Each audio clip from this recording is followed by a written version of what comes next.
Selamat sore Bapak, terima kasih sudah bersedia meluangkan waktu untuk mengobrol dalam podcast kita kali ini.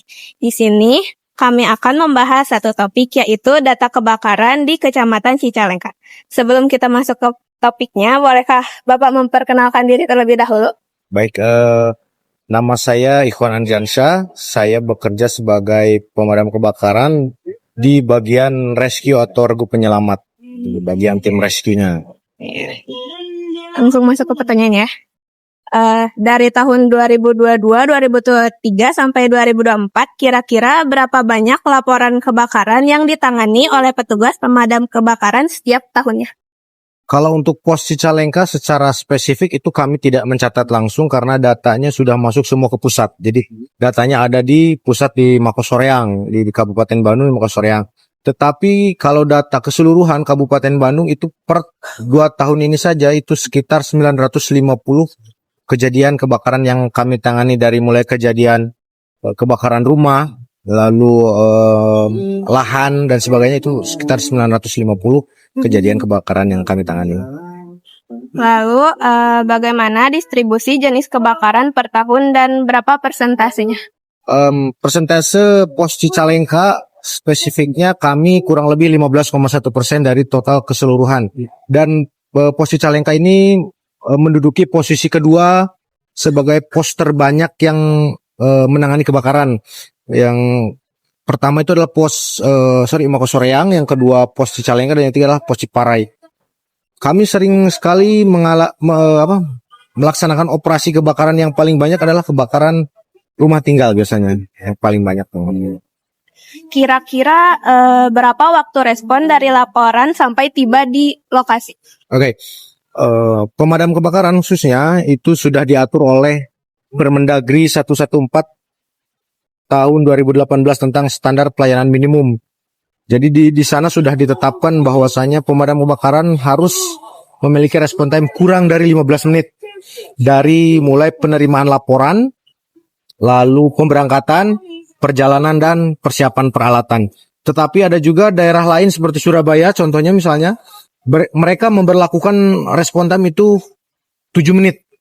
Jadi respon time itu dihitung ketika kita menerima telepon. Bukan kita awal berangkat, tapi ketika menerima telepon, nah itu sudah masuk ke respon time. Jadi mulai dari memakai APD itu kita harus menggunakannya kurang dari 2 menit. Kurang dari 2 menit, lalu perjalanan dan sebagainya itu harus kurang dari 15 menit. Tetapi karena kondisi jalan dan sebagainya itu sulit untuk tercapai. Kira-kira berapa jumlah korban dalam kejadian yang ditangani dari beberapa tahun ke belakang? Untuk jumlah korban secara data yang kami terima itu dari mulai korban jiwa itu kita bisa hitung kurang dari 10 orang korban jiwa. Tetapi kalau korban kebakaran seperti misalnya luka-luka dan sebagainya itu mungkin bisa masuk ke ratusan bahkan puluhan orang juga. Kira-kira kerugian dari material per tahunnya itu berapa? Kerugian, kalau kerugian material itu nggak bisa nggak bisa dihitung. Biasanya itu data spesifiknya itu kita dapat biasanya dari Inavis atau dari kepolisian. Itu mereka yang berhak melakukan penyelidikan tentang kerugian yang sebenarnya. Tetapi kami ada juga investigasi dari kami itu berada di kisaran miliaran, terutama kebakaran yang di objeknya seperti pabrik, home industry dan sebagainya itu bisa mencapai ratusan bahkan miliar, mungkin di atas 100 miliar mungkin ada 100 miliar. Pak, ada pertanyaan saya. Apa sih kendala utama dalam penanganan kebakaran?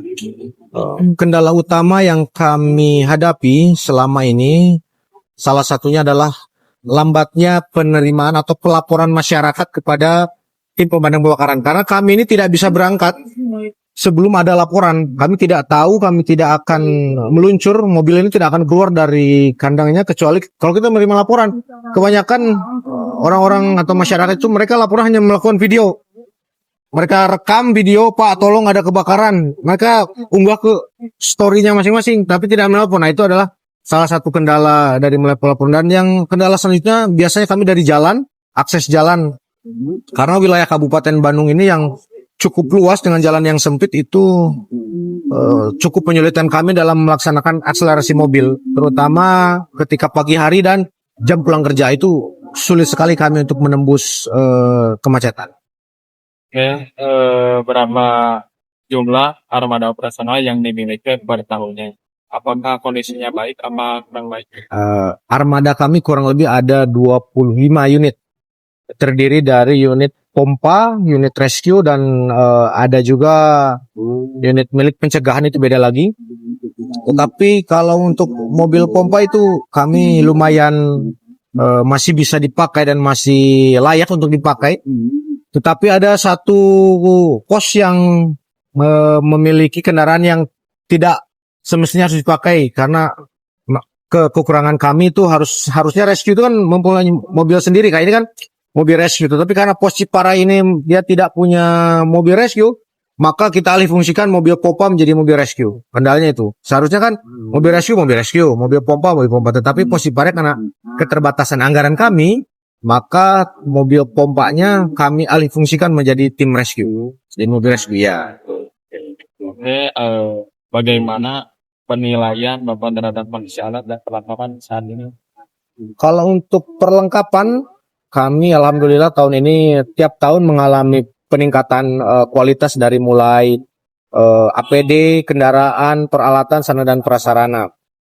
Tetapi karena keuangan daerah kami yang fluktuatif, naik turun, jadi kami tetap menerima apapun yang dinas diberikan. Jadi kami sering sekali berimprovisasi dengan laporan-laporan masyarakat yang semakin ke sini banyak yang aneh-aneh.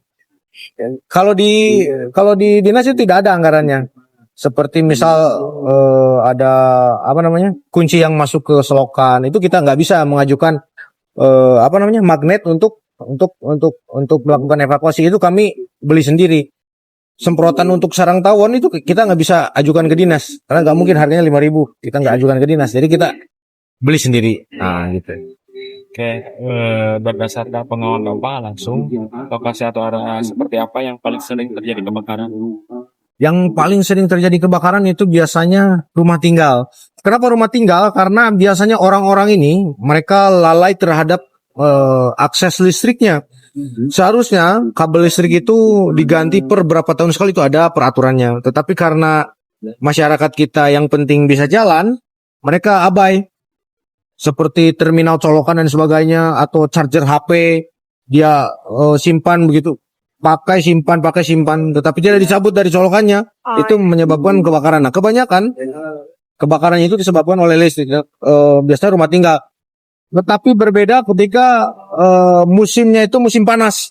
Kalau musim panas itu kita lebih banyak menangani kebakaran lahan karena kebun-kebun kering, hutan-hutan kering itu kan memicu api yang mudah. Jadi makanya, dan angin dan sebagainya itu cepat meluas.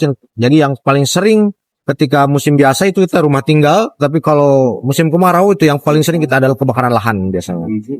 Oke, terima kasih Bapak. Oke. Dari obrolan ini, ini kita bahas setiap dan tentunya cerita dan misi penyelamatan. Mari kita wujudkan bersama lingkungan yang nyaman untuk para pendengar, para pendengar. Baik. Sampai jumpa Pak di episode berikutnya. Baik, terima kasih banyak.